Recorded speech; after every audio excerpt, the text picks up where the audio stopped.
Welcome to the Music Ed Matters podcast. I'm your host, Dr. Emily Williams Birch, and this podcast, it exists for you. Whether you're a music lover, an educator, a choir member, each week we bring guests to the show to help explore what matters in music. I'm so glad that you're here. Welcome to the show. My name is Dr. Marshawn Hyman, and I'm the co-founder and principal consultant of True Change Alliance, a diversity, equity, and inclusion consulting firm. If you haven't heard of TCA, we sponsor the DARE series on the Music Ed Matters podcast. Today, I'm excited to set the stage for the Music Ed Matters podcast Black History Month series. The overarching purpose of Black History Month is to acknowledge and honor the contributions of Black Americans. As you hear the guests over the next month, I ask that you make room for a different perspective and hold space for new understandings. Additionally, I invite you to explore a paradigm shift where we define Black history not as the history of Black people, but as American history told through the lens of Black people.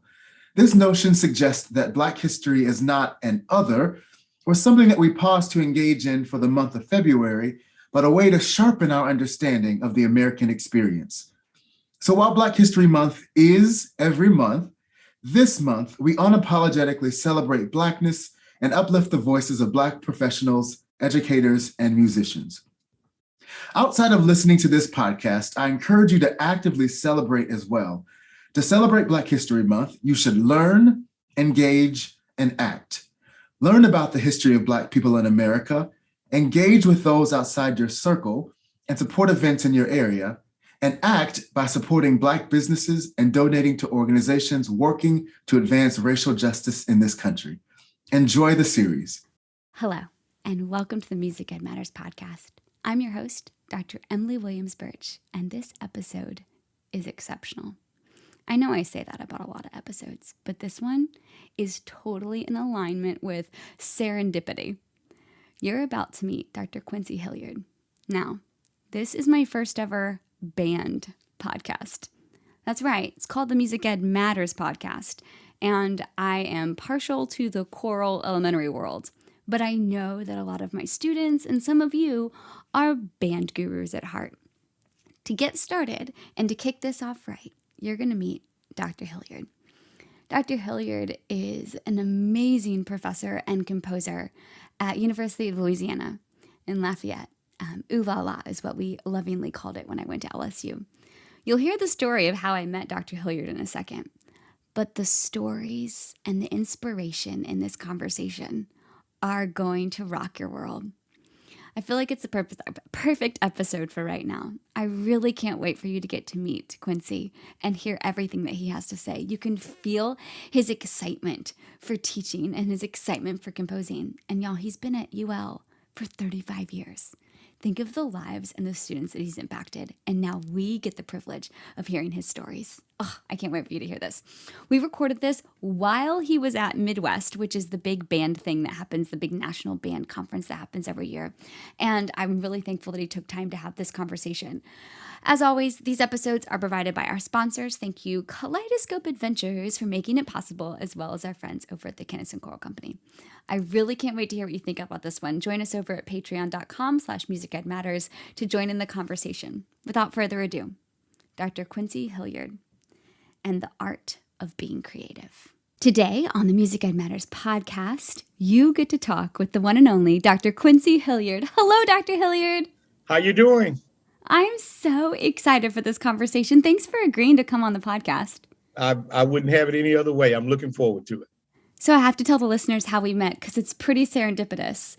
Okay. I was traveling back to Savannah from a marathon, and I was hanging out with one of my girlfriends in one of the airport lounges, and she went and caught her flight someplace else, and I was waiting for my flight, and you sat down beside me and started writing on your computer.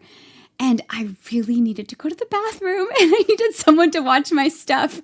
And I was like, it looks like you're working on something important. And we immediately struck up conversation about writing books. And I found out you were a musician, you were writing a book for educators, and then I forgot I had to go to the bathroom. Oh, yeah. But it was great. And then we come to find out that you grew up about 45 minutes from where I teach. So That just close. that just made it all that Such a good to talk. small world. Well, Hmm. what I was really drawn to in our first conversation was immediately you were talking about motivation and the importance of teachers motivating their students and how to then make it the students' motivation from within. Like we were immediately talking really good philosophical stuff. And then I went and Googled you and was like, oh my goodness gracious, I just randomly met him in an airport. So you have to tell the listeners, who is Dr. Hilliard? Oh, well, I'm just a music educator, composer, and author and writer. Uh, I like to say that, I've been in music all these years, and I haven't been to work a day in my life. I love music. One of the other things that I love, in addition to music, is that I love working with young people. I love working with older people that are teachers that are established uh, in the profession. My goal, I think, is to try to grow the profession by putting out extremely good music educators, composers, good students that are really going to have an influence in the world later on. Because teachers really are the lifeline, or the first. I guess what I'm trying to say is the first thing that students come in contact with. And if they come into contact with a positive music teacher, that stays with them for the rest of their life. And a lot of times they come in contact with other types of teachers that might be in English or science that will motivate them to keep going. So I think by me having good teachers when I grew up in the music field, uh, motivated me to be in music. Uh, uh, it made me want to be a part of music, and that's what I ended up doing. Tell us about growing up. When was your first musical experience? Tell us about going through elementary, middle, and high school and how Okay. you got to be Dr. Hilliard. Well, hey, I grew up, and there's an old wives' tale that is kind of traditional that women tell that whatever your mother was doing before you were born and she was pregnant with you, that's what their child is going to end up doing. Okay. So my mother played piano, and until she died, she would always tell you that's why I ended up in music, because she played piano while she was pregnant with me. Okay, and my father was a minister of the church, and my mother played piano. So uh, that's almost how she said that I came to be in music. And I took early lessons on piano with her and another lady. And then when I joined band, I didn't want to play the piano anymore, which was one of the dumbest things I've ever done in my life, because I decided to major in music. And what is the first thing they ask you? Can you play piano? No, Yeah. I cannot. If I could go back and change anything, it would be that. So I played trumpet in school band, middle school and high school. And I tell you, I wasn't that great. I was just a trumpet player that just sat in the section. And then my father passed in 1968. And then in 1970, we integrated. So we were going to go from Henderson High School over to Starksville High School. And the band director there was Mr. Mack, and his wife was at the middle school. It was Mr. and Mrs. Mack. And I didn't sign up for band.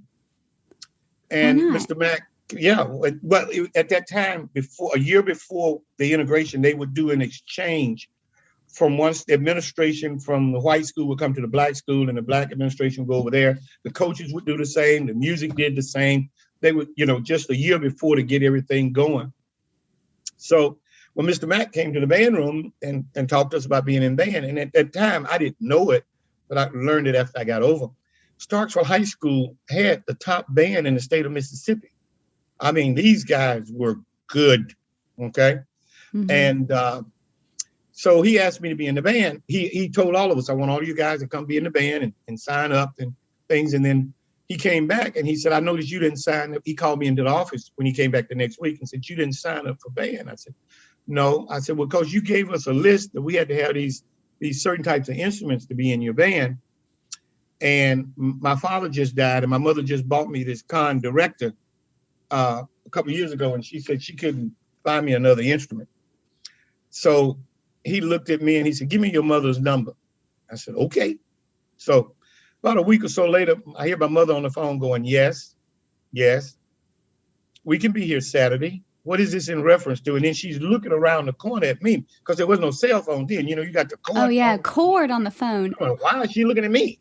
You know, then she hang up the phone. She said, that band director's coming over here. What did you do? I said, I didn't do anything. Well, what did you tell him? Well, I told him I couldn't be in band. That's what you told me to tell him. She said, all right, well, we'll see Saturday. So it's Saturday at 2:00.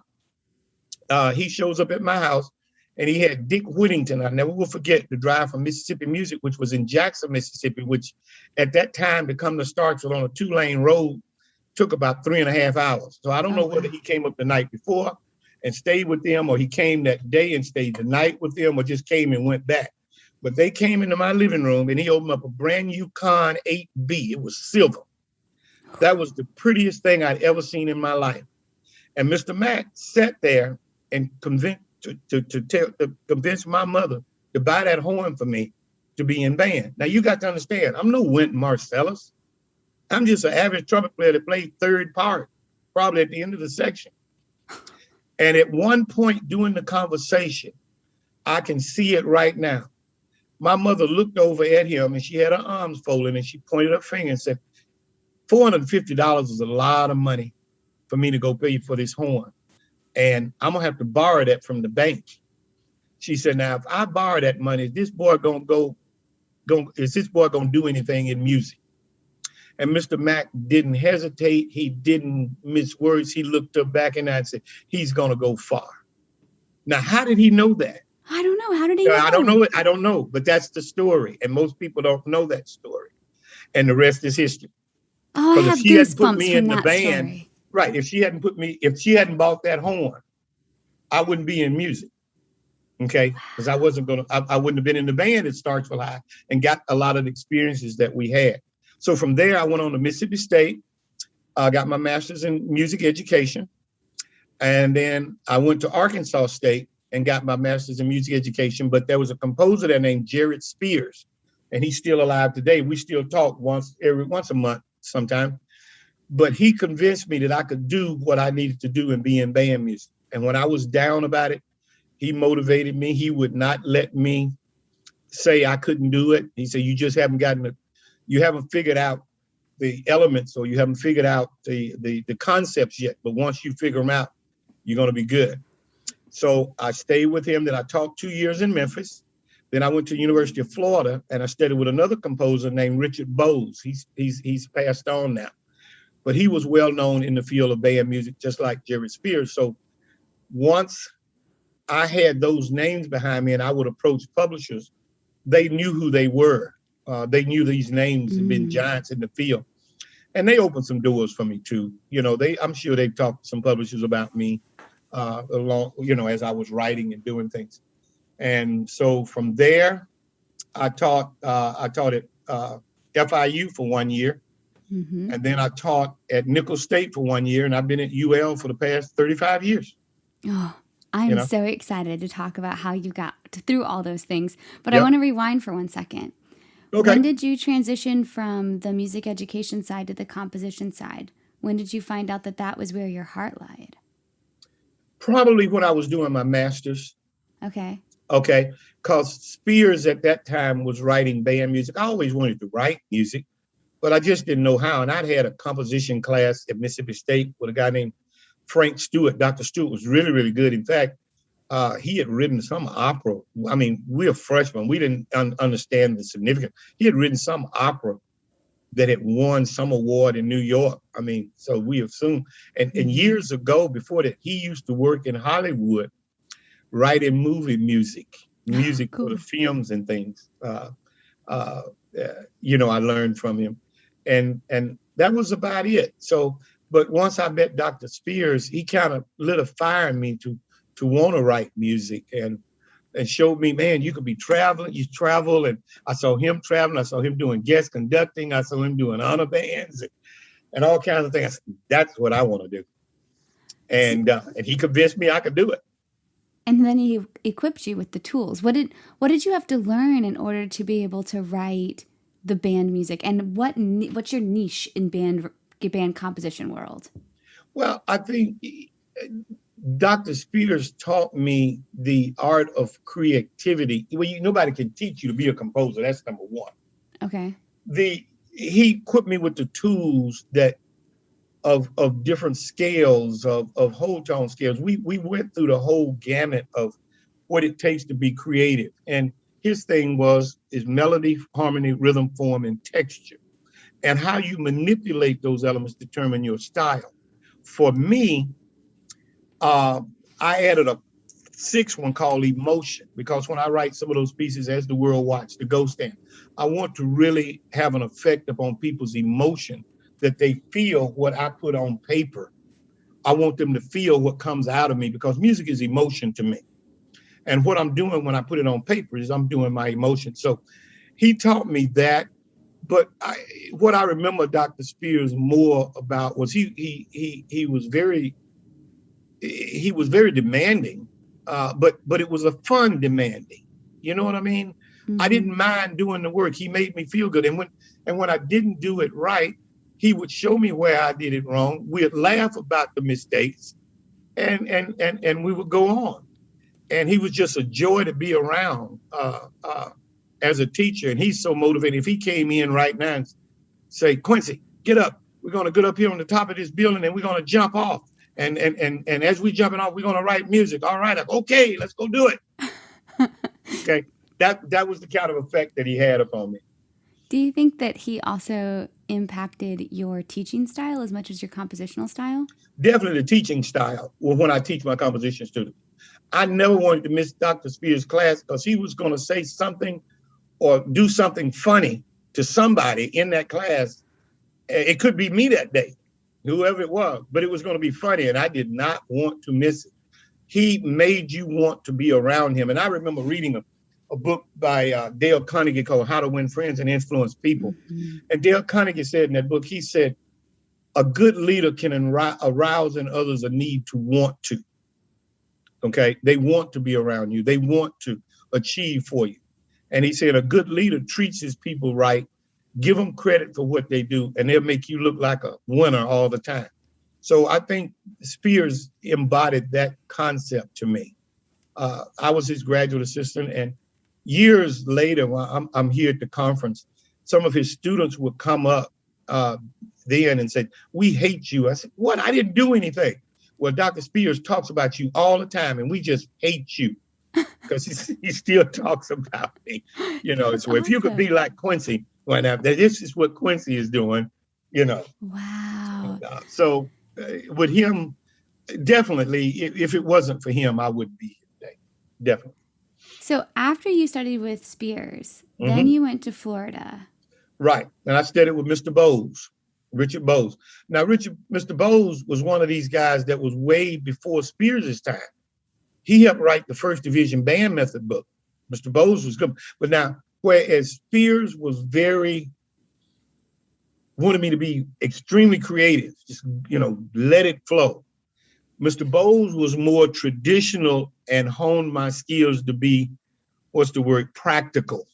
Okay. In writing, so that I wrote grade 1 and 2 and 3 music, but he told me this is practical for a kid to do. And I remember him one time, I wrote something. He said, can you do this on flute? I said, no. He said, well, here's the fingering for the flute. Now take this pencil. Can you do that? Is that hard for you? I said, yeah. He said, well, I can imagine a first year kid with a flute trying to do it. You got to change it. Wow. Okay? So that he was more practical with that. Whereas Dr. Spears was more on the creative side, and not that he wasn't practical at the time, but it was a lot of creativity. Sometimes I wish that I had Mr. Boze first and Dr. Spears second, because Mr. Boze had to tone down and try to put me back in some box that Spears had let out. Okay. So do you see those things, the practicality and the creativity, still intersecting in your work today? Oh, yeah, most definitely. The composition is the art of being creative. And one of my students, Eric Morales, said once that I never will forget. He said, I don't want to do what's already been done. It's already out there. I want to go beyond and do things that nobody has thought of. Now, you can do that in a practical sense, but it takes a lot more to be creative with 5 notes that have learned with a beginning band than it does the whole palette when I'm writing for Augustana College with Bruce Amon and writing the Ghost Dance and writing the Kojiki. You know, a grade 5 or a tough grade is not hard to write. It's just so time consuming because he said, I can do all this. Let's see if the horns can do this. I always wanted to try that. Let's see if the trombones can do this. Okay. Oh, wow. And you got teachers that would teach them, but when you got 5 notes, you get to writing a good melody and you say, oh man, this is great. Oh man, they hadn't learned that note yet. Oh, and then you try to drop it down a whole step, then it starts to work. And then, oh no, they hadn't learned that note either. Okay, let me see what I can do here. So you trying to be, it's harder to write a grade 1. It's not time consuming putting it on paper. It's hard to make 5 notes become relevant and everybody else is writing with 5 notes too. That's all I can tell you. Oh, it makes so much sense though when you think about it in relation to choral world. When you're trying to create a beautiful piece of music and all you can do is unison, because you know singing starts with being able to sing in unison. You can't even sing parts if you can't sing in unison beautifully. And singing in unison is so hard. And audiences are expecting these big harmonies and big things. You first need to learn how to sing in unison. Yes, and you have to be able to find a way to entertain. And get creative. So it makes total sense. Can we talk a little more about the grade levels of band music? So I'm teaching a secondary methods class this spring, and I have a couple band guys in there. I would love to better understand the grade levels and how that works. And I know you teach an elementary and junior high lit class. So give me the 101 on band levels. Techniques and literature, techniques and stuff. But now, when we start talking about band grade levels, grade 1 is going to be like beginning band when they enter band. Not the first few days, but right around Christmas. If they've taught correctly and used some of the things in method book, they should know 3 or 4 notes. And my thing is, you don't want to bombard them with a whole bunch of notes. First thing you want to work on is good tone and good pitch. Now, if they get in a good tone, then you're gonna have very few intonation problems. But you want to get good tone and stuff established first. So if you give them too much technique at first, tone goes out. So there was a lady from New Jersey most recently asked me to write some pieces for her group or for their organization that only had 3 notes in it and make it creative and do it. And I was able to do it. Okay. Wow. Okay. So that grade level 1 is comprised of that first year to December and then the end of the first year. So that's grade 1. Now, grade 1.5 is about the same thing, but the clarinets will go above the break in grade 1. They won't stay below the break. They won't stay below the B flat. Now, the second clarinet part will stay below the break. Okay. Now, we go to the next grade level. You'll find that the pieces get a little bit longer. Whereas in grade 1, you can't write a piece 100 measures. The kids can't conceptualize that piece. Okay. And then their embouchures are not strong enough and they just get tired and I quit. Okay. So they got to be short. Now, grade 2 is going to be middle school. Okay. And grade 2.5 is going to be middle school. And then the clarinets will still stay below the break, but the ranges have increased because they've learned more notes. All right. So that comes to grade 2. And if you want me to, which I can do, you just email me. I'll send you a list of guidelines for this is what is grade half. This is a grade. We have some grade halves, 0.5. Then we have some that are 1s, 1.5, 2. And I can send you the guidelines that we use to write those. So there are guidelines that help us stay within the parameters of that. That's so smart. Right. Now, when you go to grade 3, then that's kind of a high school level piece. And it's more or less doublings and things. You can increase the types of rhythms they can play. So you're getting more, the pieces are going to be longer. There's not a lot of stuff you can't do. You got to be a little careful of the ranges. Okay. And some of the instrumentation, say for instance, I wanted to write an oboe solo. Well, that band might not have an oboe. So I need to cue that in another instrument so that the band director say he can still play it. I always wondered why that, because I played oboe, so I always wondered why that happened. Right, because you don't have, or you might have an oboe and it's not good and you want to play it, or you might have an oboe and it's really good, and you want to play it, but you might not have an oboe, but I like this piece. So we cue it someplace else, cueing like for bassoon. If there's something that's going to be soloistic, you want to cue it. Okay. Got it. Now at grade level 1 and 2, at grade level 2, we might put in a solo, but it's going to either be for flute, clarinet, or trumpet, because they're going to, or alto sax. They will have those 4 instruments, period. Got it. Okay. So once we leave that grade level, then we go to grade 4 and 5, and everything is just, it's up in the air there. You know, the world is the power. That's where you can just go crazy, and that's where you get crazy. later high school and college. Right. Well, the Kojiki is a grade 5, and it lasts about 15, 20 minutes. The ghost dance lasts about that long. So you can go longer. You can use more rhythms. You can do extended ranges. You can do just about anything. I remember in the ghost dance, I remember reading in my orchestration book, do not ask the flute players to play in the lower register. Well, in the ghost dance, in parts of it, I have the flute player flutter tonguing on low C, which is next to their last note. Okay, on low C a couple of times. And well, that's a grade 5. They should be able to do it. And sure enough, there are flute players that'll get in there until they get it right, and they'll do it.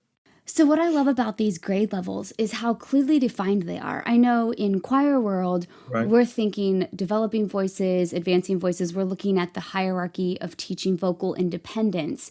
But I love these guidelines and how it gives you criteria. So that impacts how you compose. Does it impact how you teach when you're teaching the techniques and what to do with it with students in front of you? Not really, because the you know, as we start to teach, the first thing that you want to do with students is teach them the correct posture.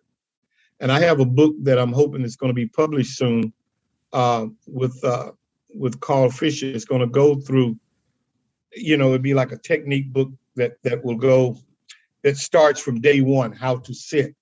Then once we learn how to sit, then we learn how to breathe correctly. And then from there, we go on to learning to count and do some things. But when we start with instruments, we start with the mouthpiece only to make sure this is set. So those guidelines and the drills that are in those books are set easy enough to try to get them to think, count, and set their embouchures with a few notes before we move on to some songs and things like that. So not the guidelines, the book, all of the books that are used to teach beginning band method are going to follow somewhat similar, that same thing, but they don't teach them how to sit. They don't teach them breathing techniques. And my book will start doing that from the beginning. You keep us posted when that comes out. I want to know when that book comes out so I can get it for my students. Well, I hope so. I hope it sells like hotcakes. Well, it's so cool to see. I read this really interesting article before this by Laura Stomball, and it was a research study between band undergrads and choral undergrads and sight reading to see where the strengths lie. And it makes so much sense now. The band undergrads were more rhythmically accurate. And if you're starting with the mouthpiece and learning how to count and focus and get that embouchure, it makes so much sense why that's a stronger Right, and we learned how to count first. Yes. And we learned how to vocalize in addition first. to it, right. Yeah. But let me ask you, I'm just asking you because I'm curious. There's no beginning vocal book that teaches, fundamentals of breathing and things like that. There's no such thing. We don't necessarily call them methods books. There are books out there that you can buy that progress through sight reading. And there are tons of books for the directors on best warm-up practices, best breathing, all of the vocal technique and postural things that align with using your body as your sole instrument. But well, have you ever thought about maybe someone should take one of those method books that's for the director and create a student manual off of it? I know that there are. Is that such a thing? I know there are some of those. I think what makes it harder in vocal world, where you guys are developing the 3 to 5 notes in that first year, we're not limited by a range of notes. We're limited by a range of our voice, maybe of an octave. So the possibilities of what repertoire you can pick is just so vast. It's picking what's best for your singers and your ensemble in front of you. But I love this idea, like these guidelines that you have, and the Mhm. process is so clearly defined. Do you think that has to do with the fact that there's so many different instruments in the room? Probably because we are taught to teach in a heterogeneous environment. Now, there are some schools, which I really love too, that they'll have all the woodwinds in one class and the brass and percussion. But again, because we're dealing with transposition of instruments, meaning that the flute will be playing C, the clarinet will be playing D, the saxophone will be playing A. All those things have to be transposed so that we're still in unison now, don't get me wrong. Mm-hmm. But then the kids have to learn what concert pitch is, Right. okay, as they go through. So I think having those defined roles so we write, when we see the guidelines, we know what to write for. So when we write a piece, like my undergraduate student just got his first piece published, he was writing a grade 1. Okay. So he knew what the guidelines were what the guidelines he needed to use to write that grade 1. And then if he decided to write a grade 1.5, then okay, we can expand this, we can do a little bit more to rhythms here. But we do not start out, I think probably up to the first year teaching eighth notes is about as good as we can get, because not only they got to learn to count them, but they got to learn to use their motor skills to play them, back and forth too. It's so interesting to hear these points and to hear it from your perspective as a composer and as an educator. You talk about how much you enjoy your time with students and mentoring students, and you've already talked about your forthcoming methods book. Can you tell us a little bit about this book chapter that you were writing when you and I met in the airport lounge? Okay, that book is with three colleagues of mine. It's got about 54 chapters and about 40 some authors that's going to be in that book from around the country. It's going to have just about everything that can be covered in about 4 or 5 different sections. We have things about teaching strings. We don't do it with vocal, but we talk about strings, the left hand, the right hand, and things like that. We talk about kids with special needs. Mm-hmm. And there's a chapter on that. There's a chapter dealing with advocacy. We tried to cover, if I'm correct, every known problem that we possibly could have. And we got authorities in that field to write that. So one of my chapters is motivation. The other one is instrumental substitutions. What do you do if you don't have these instruments? Ooh, okay. Instrumental substitutions. And the third one is the concert band, starting and teaching fundamentals and drills to develop good technique. So those are my 3 chapters in that book. So this book is intended for use throughout the course? At the college level, in your music ed classes. It can be used in a method class. It can be used in your music ed class, because those chapters that deal with advocacy, mm-hmm. those chapters that deal with students with special needs, mm-hmm. those chapters that deal like mine with motivation, mm-hmm. All of those chapters would apply to anybody in music ed. Do you know when it's going to be published? We're supposed to have everything into them by December 15th, which is tomorrow. I don't think we're going to make it. Okay. My book's due on Saturday, and I'm inching closer. I don't think we're going to make it. I love it. Okay. But we got all the chapters, and we're constantly going through them, and then we send them to Oxford Press, and I think they're going to send them out again to some other people. So they wanted to have it done by next fall.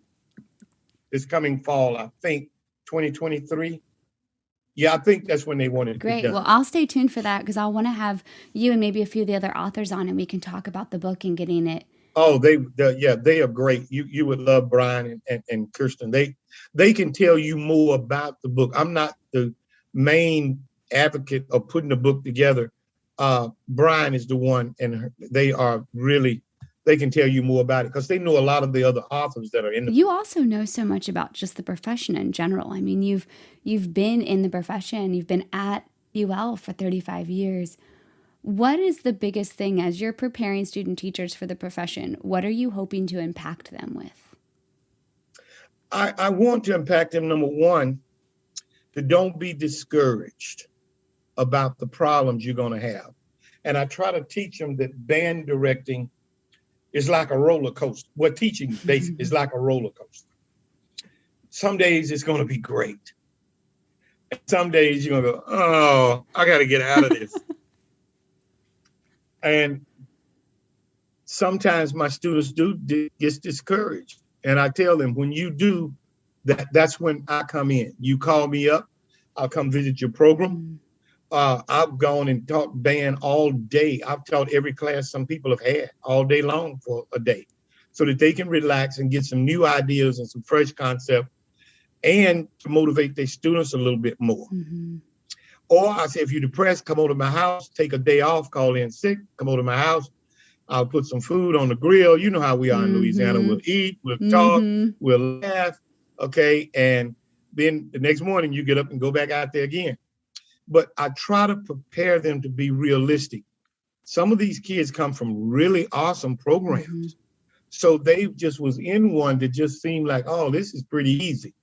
Then as I follow my students, once they graduate, once they come up for graduation, I try to find them jobs. And I told them the job that I'm going to find you is going to be horrible because all the good ones are taken. Okay. It's realistic. All right. Now and I tell them that works for you in 3 ways. Number one, you can't mess it up. It's already messed up. You can make as many mistakes as you want. Number 2, I'm not going to let you fail. I'm going to be out there. I'm going to be with material. I'll go talk to the principal. Usually I've already talked to the principal or the superintendent, and I'll be out there and I'll talk to the superintendent. I'll talk to the counselors. I'll fight for you. Okay. And third, when you build that program, what does that say about your confidence as a teacher now? Now you're going to quit, because sometimes we put these kids out in these little small areas and nobody goes to help them. And if they start to fail, they just keep failing. It's not any fun. But long as they're having success, and I look at some of my students that have had success, that have been at programs between 5, and I tell them, you can't Google a good band and do it overnight. It's hard work. Okay, you can't Google a band. This is delayed gratification. Okay, it's going to take 5 to sometimes 8 or 9 years for it to happen for you. But when it does happen, you will understand the process. And most students don't have a system to teach when they go out. Okay, what am I supposed to do for as classroom management? So I try to be realistic with them, and I tell them, this is not an easy profession. It's not. And I'm going to be there to help you. And I've had my students that have taken programs from nothing and built them into really, really nice programs. And I say, you're going to leave? No, I love my kids. I'm not leaving. I've been having too much fun. I done put too much time in this for somebody to come along and mess it up. Okay. So that's the idea I try to get across to them. And in one of the parishes, Evangeline Parish, I'm just going to go ahead and say it. The assistant superintendent was the personnel director. And we got to talking, and I told him he needed to fix his band programs. He said, okay. And he followed me right down the letter. And he's the only one that's added positions in music in Louisiana or any place that I can think of. His name is Mr. Lamas, and I think the world of Mr. Lamas. And everybody that works for him want to work for him. He is probably the only administrator that I know of in this country that meets with his band directors once a month to find out their needs. Wow. And he's the top man, the next to the top man. And he said, if you need anything, don't ask your principal, send me an email or send me a link. How did you get him to get on that bandwagon with you? I don't know. I think his heart was always there. I just said, you need to fix these programs. They're part of our district. And he knew of me, and I didn't know that when I was talking to him. And he said, well, let's do it. I think and in fact, I will tell you this, he got Administrator of the Year award in Louisiana this year from the Louisiana Music Education Association. That's so cool. So it's working. It's paying off for not just the students and the teachers. Oh, yeah, it's paying off. And it's paying off for that. And my students that work up there, because it's a way out there. It's an outlying parish. And you from Louisiana. It's up in Ville Oh, yeah, Platte, it's way up there. you know where yes. that is. It's way up there in the middle of no place. My students say, we love working up here and we love working with him. Oh, wow. See, it's the people. Okay. What you just said, it's all about the process. You're not going to walk into a fantastic program. Can we take it back to your story for a second? Because you said at Stark High School, you had one of the best, Starksville High School, you had one of the best high school band programs. Did you go through any growing pains as you had your first teaching experiences because of your incredible high school experience? Yeah, it wasn't so much the teaching aspect as it was dealing with the administrative part of it that I think became it wasn't a problem. It's just that I had to get used to doing things within a special school system or principal's guidelines. Now, band itself, and I tell my students, there's a lot of things out there you can't control. And I draw a circle on the board. And in that little small circle, I colored in, I said, this is your band room. And once those doors are closed, this is what you can control.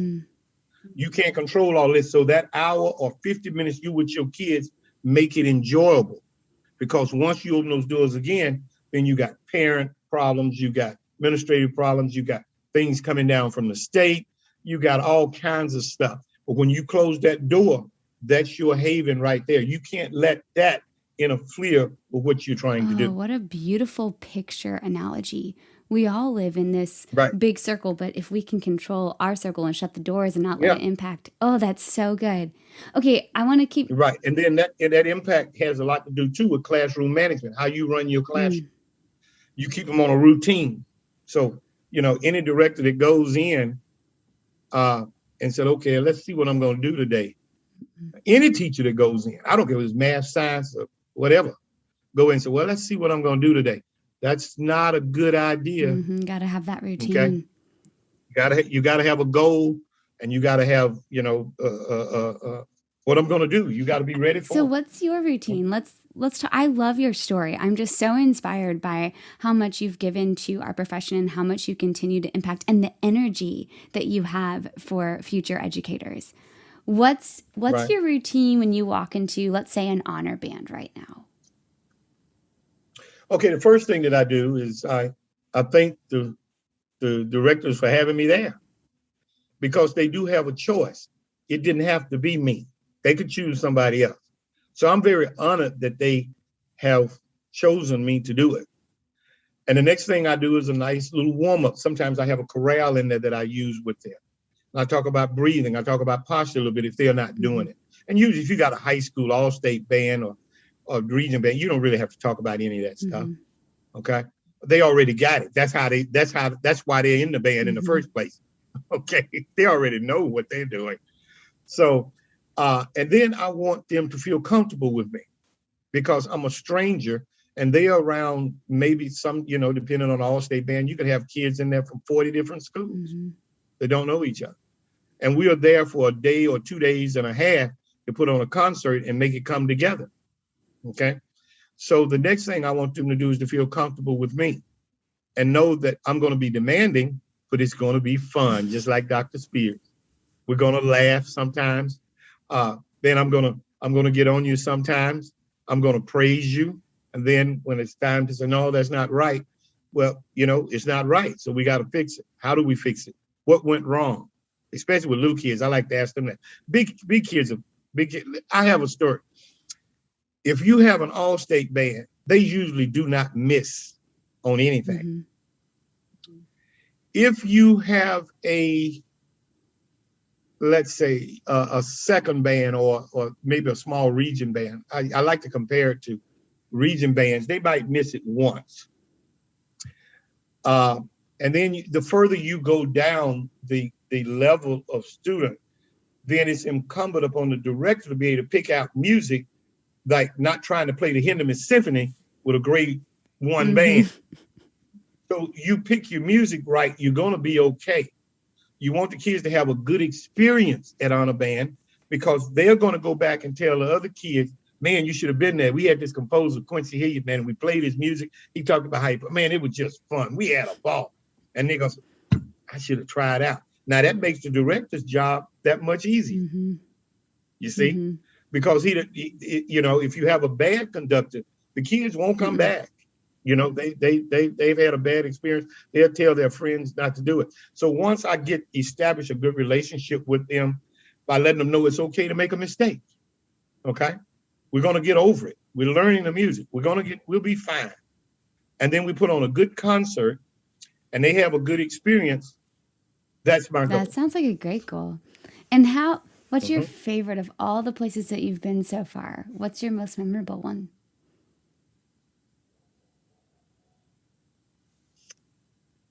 There's a lot of them.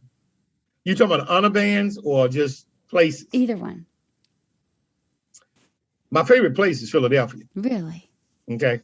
Because of the restaurants. Okay. And the chefs. My hobby, I told you my hobby is cooking. Yeah. And just experience some of those things. That's probably my favorite place.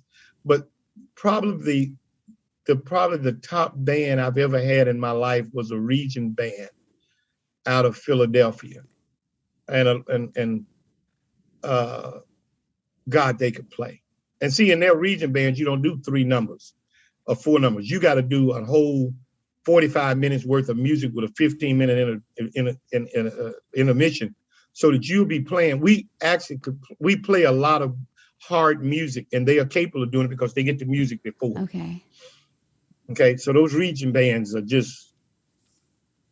I remember I did Kojiki with a region band, and that piece is about 15 or 20 minutes long.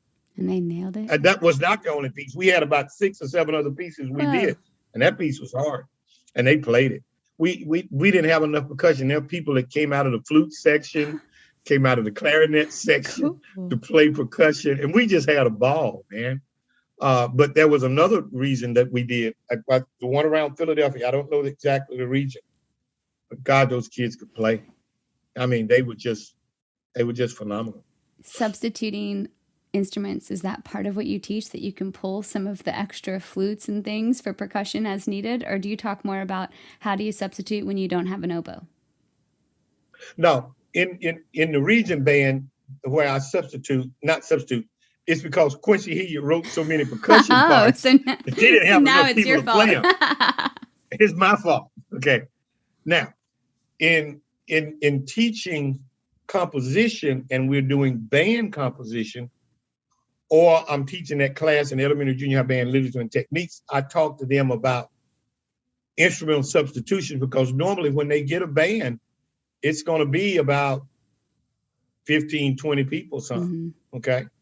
I have a friend of mine that I work with that took 20 people to festival, 1 clarinet. Whoa.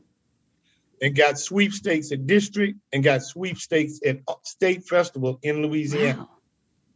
And I can say his name. I mean, he's a great guy. His name is Steve Smith.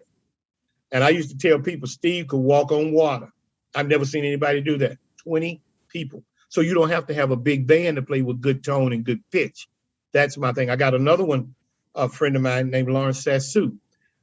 He took 21 people to festival, 7 percussion, 14 winds. And I got a video of that one. And they played, it was so pretty. And it's so inspiring that I showed it to, when I was in South Carolina working in Greensville, I showed it to a band that I was working, a little small band. And the band director said, I sure appreciate that. Was so uplifting for them. I said, see, this band, you guys are bigger than this band. Okay. And this is the way I want you to play. And this is the way I want you to sit. And I did it. And she said they went to festival and got superior for the first time in the history of that school. And she said, I'm sure it's because of that video that you showed them that there were people smaller than them that could do it. They always saw the big bands and just was defeated. But no, not this guy. And I teach my students and composition students, but especially my music ed students. We don't run, we don't bend, and we don't break. Oh, that's my motto. We don't run, we don't bend, we don't break. Don't bend, and we don't break. We're going to stay in until the job is done, and we'll figure it out. And by giving them that idea, that embodies them, and then they see some of the teachers that's been out 8 or 10 years that I've taught that's doing it, and then those teachers are going to help them. So they get a lot of help. so that they're not stuck. So, but that motto of we're not running, we're not bending, and we're not breaking, that's the code right there. We're going to stay in there. And we teach our kids to be that way too, so that when they practice, hey, we're not giving up. Mm-hmm. We're not going to bend. We're not going to break. We're going to learn this. Okay. And you go over it and you go over it and you go over it till you get it right. And I remember Nick Saban said something, and I think Nick Saban is probably the finest coach at college level that ever lived. He said in an interview once, he said, most teams practice stuff till they get it right. We practice till we can't make a mistake. That's two different philosophies. It is two different philosophies. And it's two different trains of thought. So when I teach kids and I tell them, I said, I want you focused. I want this so well that you can't make a mistake. Just getting it right is not enough. It's constantly repeating it so you don't make a mistake. I love these quotes. I've written down so many of them already. We're going to have a whole series of quotes that goes along with this episode. But it's amazing how your career, your beautiful career, is just, you can see how it's changing the climate of band in Louisiana and around with every student that you have. You're talking about like the lineage. What do you think when you look back on your early career versus now? I know you're working towards distinguished professor right now. What are the biggest differences as you compare your later career to your earlier career? The amount of things I've learned from being with band directors, being in the school system and not being a person that sits in the ivory tower and just kind of go out there. It's my experience of going and learning and seeing what works and what doesn't work and finding out what their needs are. That's one of the things that I did when you see me write a piece called 10 Chorales for Beginning and Intermediate Band. I wrote 8 chorales for developing band. The material that I write that are teaching is things that I've learned from them that they need to be successful. Okay, so that's one of the biggest things of me learning. And I'm a teacher and I'm still learning. Quincy Hilliard does not know it all. There's a commercial once on, I think on Fidelity Life, they were talking about people in their retirements or something, I don't know. But they said being the greatest teacher means being the greatest student. And then they show this lady with her bags packed and she's waiting for a boat to arrive. So she's going out, So my students tell me in my class just to listen to your stories of where you've been and what you worked with and how you fixed it and how you made it work is very inspiring because we know you have that experience. So the experience that I have learned from being with teachers, the experience I've learned with being with publishers is the biggest difference. I see a bigger picture now than I did then because of my experience. Seeing that big picture. Oh, I also have like 5 different things I want to title this episode. So we'll have to talk afterwards and figure out what to do. Okay. But it almost seems full circle to me. When you talk about that initial band director that came and talked to your mom and convinced her to buy that $450 trumpet, he saw the need and he saw the potential. And now you're doing that same thing every day. Right. Well, he got a chance to see me before he died. He's actually here at Midwest. Really? And one of the bands that played one of my pieces, and you're in an audience of maybe 3,000 or 4,000 people. And they always ask the composer to stand after they play his piece. So I stood and I sat down and somebody poked me in the back, with their program. I turned around and it was Mr. and Mrs. Mack and he was doing this and I was crying. Oh, I would have cried too. I have goosebumps just thinking about this story. It's like he said, I told you. But yeah, his I don't know what he saw because I didn't see it. I just saw the trumpet. Then you realized. Okay. And it was pretty. It was a pretty trumpet. It was a pretty trumpet. This is such a great conversation. We have to talk again. We will find more ways to have conversations, especially as more books come out. But I always give the guest an opportunity to let the listener know one thing that really matters that you want them to walk away from this episode with. We've talked about a lot of great things. What do you want them to walk away with? I want them to walk away with knowing that music matters and they are the ones that's going to make it matter. Okay. If you're in front of the students, it is incumbent upon you to not only teach the correct fundamentals and things about music, but I want you to be inspiring to the kids to get more people to go into music. We're not getting a lot of people to go into music education today. Mm-hmm. Okay, we're not getting a lot to go into teaching, period. But in music education, we're not getting a lot of people that want to do it. And I want them to learn that it's hard work, but it's fun hard work. Okay, and the most important thing, if anything, reach out for help. Reach out to those people that are established and have good programs. Reach out to those people and ask for help. And if they won't help you, you call me and I will. So it doesn't matter. I have taught bands over Zoom. I have taught bands before we ever had Zoom. I've talked to band directors and they've sent me little MP3s of their band and I would call them back and, okay, we need to fix this, we need to fix that. And they've gone on to festival over the years and gotten ones, and I've never even met him. There's a guy that I helped get published and I had never met him, and he's gotten over it was 5 years and he had 3 or 4 pieces published before we finally met. Wow. See, you face to face. You are such an inspiration in that you really do care about the people and that connective piece. Yes, that's the lifeline. Our directors and those people, like I call the high school and middle school directors, those people on the front lines, they're going out there every day doing battle. Okay. And if I'm one of the generals sitting at a college level position, or one of the, well, not generals, but one of the other officers it's not out there, it's my job to see what they need to be successful and try to help them. I love it. Be the lifeline. Oh, I'm so glad that we met. It was so serendipitous. Good. Thank you so much for this conversation. Okay. And I look forward to hearing from you soon. And thanks for having me. And anything that I can do to help you, don't hesitate to call. We do fun, hard work every single day.